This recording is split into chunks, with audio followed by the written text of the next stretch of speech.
अकेले चरित्रहीन नहीं हो सकती है जब तक कि पुरुष भी चरित्रहीन ना हो। पिछले वीडियो में हमने जाना था कि कौन चरित्रहीन होता है, स्त्री या पुरुष। आज उसका पार्ट 2 है। आज हम जानेंगे कि क्या यह सच है कि स्त्री तब तक चरित्रहीन नहीं हो सकती जब तक कि पुरुष चरित्रहीन ना हो। कई लोगों का कहना होता है कि सिर्फ स्त्री चरित्रहीन होती है, हमेशा स्त्री की ओर ही उंगली उठती है कि औरतें ही गलत करती है, अगर औरतें गलत ना करें तो पुरुष गलत नहीं होते हैं। बहुत सारी ऐसी चीजें होती है। मैं मानती हूँ दोनों की सहमति होती है तभी गलत होता है। कभी भी ताली एक हाथ से नहीं बजती है। क्या आप बजा सकते हैं? ट्राई करके देखिए। तो आज के इस वीडियो में हम जानने वाले हैं, प्रमाण देने वाले हैं कि ये बात कितने हद तक सही है। वीडियो को जब तक आप लास्ट तक नहीं देखेंगे तब तक आप इस चीज को नहीं समझ पाएंगे और नहीं मान पाएंगे कि ऐसा मैं क्यों कह रही हूँ। और ये बात वास्तव में सच है। स्त्री अकेले चरित्रहीन नहीं हो सकती है जब तक कि पुरुष भी चरित्रहीन ना हो। लेकिन हमेशा ये प्रथा बनी आई है कि स्त्रियां ही गलत करती हैं, सारे आरोप सिर्फ स्त्रियों के ही ऊपर लगा दिए जाते हैं। मैं यहाँ पे स्त्री या पुरुष की किसी का पक्ष लेने के लिए नहीं ये वीडियो बना रही हूँ। मैं सिर्फ आपको सच्चाई से रूबरू कराना चाहती हूँ। तो वीडियो में अंत तक बने रहिए और जानिए कि वास्तव में ये चीजें सच है या नहीं। वीडियो कंटिन्यू रहेगा, लेकिन उससे पहले आप सभी लोगों की माइंड की कसरत के लिए एक सवाल। लंबी पतली छरेरी हूँ मैं, सुगंध की खान, बतलाओ तो मेरा नाम। जवाब जरूर दीजिएगा। सही जवाब देने वालों के नाम मैं हर संडे सुबह 8 बजे फेसबुक पेज और यूट्यूब पर लाइव अनाउंस करती हूँ, तो लाइव जुड़ना बिल्कुल भी ना भूले। अगर आप हमारे कॉन्टेस्ट में भाग लेते हैं, मन के विनर बनते हैं, तो आपको हमारी तरफ से एक शानदार गिफ्ट दिया जाता है। तो कॉन्टेस्ट में भाग जरूर ले। तो चलिए बिना किसी देरी के वीडियो को कंटिन्यू करते हैं।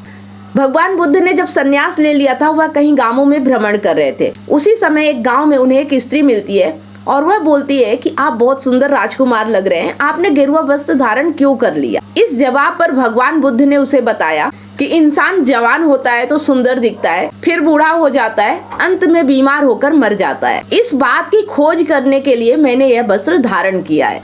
इस बात से प्रभावित होकर उस स्त्री ने उन्हें अपने घर खाने के लिए बुलाया और उसने उन्हें आमंत्रित किया।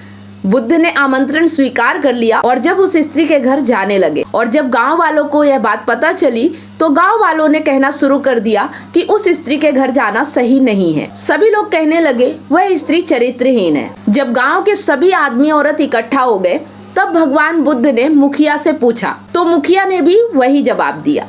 फिर बुद्ध ने मुखिया का एक हाथ पकड़कर ताली बजाने को कहा। मुखिया ने कहा, एक हाथ से ताली कैसे बजा सकता हूँ? फिर भगवान बुद्ध ने कहा कि जिस तरह से तुम एक हाथ से ताली नहीं बजा सकते हो, उसी तरह से यह स्त्री अकेले चरित्रहीन कैसे हो सकती है? गांव के मर्द चरित्रहीन है, इसीलिए यह स्त्री चरित्रहीन हुई है। तो इस तरह से मुखिया को चीजें समझ में आ गई। क्या आप लोग इस कहानी से समझ पाए हो? खाली स्त्री को दोष देने से चरित्रहीनता या बुराई जैसी चीजें खत्म नहीं हो सकती है। सबसे पहले ये देखना होगा कि अगर औरत गलत है तो कहीं ना कहीं कोई पुरुष भी गलत होगा। अगर हर इंसान अपने आप में देखने लगे कि गलती उसकी भी है, गलत वो भी कर रहा है, अगर कुछ हो भी रहा है ना, कहते हैं कि स्त्री इशारे करती है, मैंने कई वीडियो बनाए हैं, स्त्री इशारे करती है तो ही उसकी सहमति से ही पुरुष आगे बढ़ता है।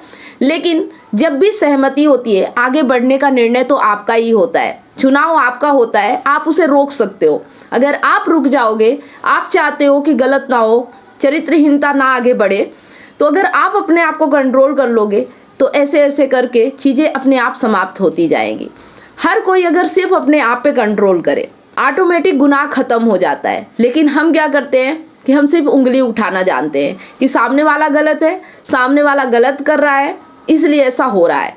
मैं जितने भी वीडियो बनाती हूँ सिर्फ इसलिए बनाती हूँ ताकि आप चीज़ों को समझ सको, चीज़ों को पहचान सको, गलत लोगों को समझ सको कि गलत व्यक्ति कैसा होता है, उसका नेचर कैसा होता है, उसका व्यवहार कैसा होता है। उसके बाद काम आपको अपने ऊपर करना है, अपने ऊपर कंट्रोल करना है, ना कि दूसरे को कंट्रोल करना है।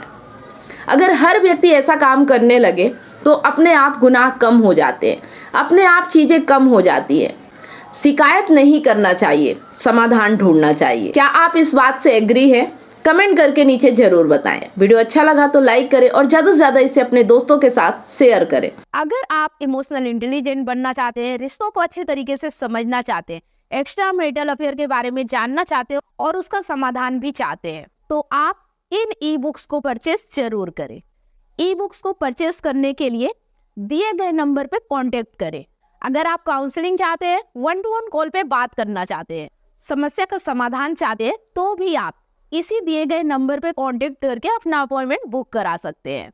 अगर आप मुझसे लाइव जुड़कर अपनी समस्या का समाधान चाहते हैं तो मंडे, वेडनेसडे और सैटरडे शाम 8 बजे मैं फेसबुक पेज और यूट्यूब पर लाइव आती हूँ, तो आप मुझसे लाइव जुड़कर भी अपनी समस्या का समाधान पा सकते हैं।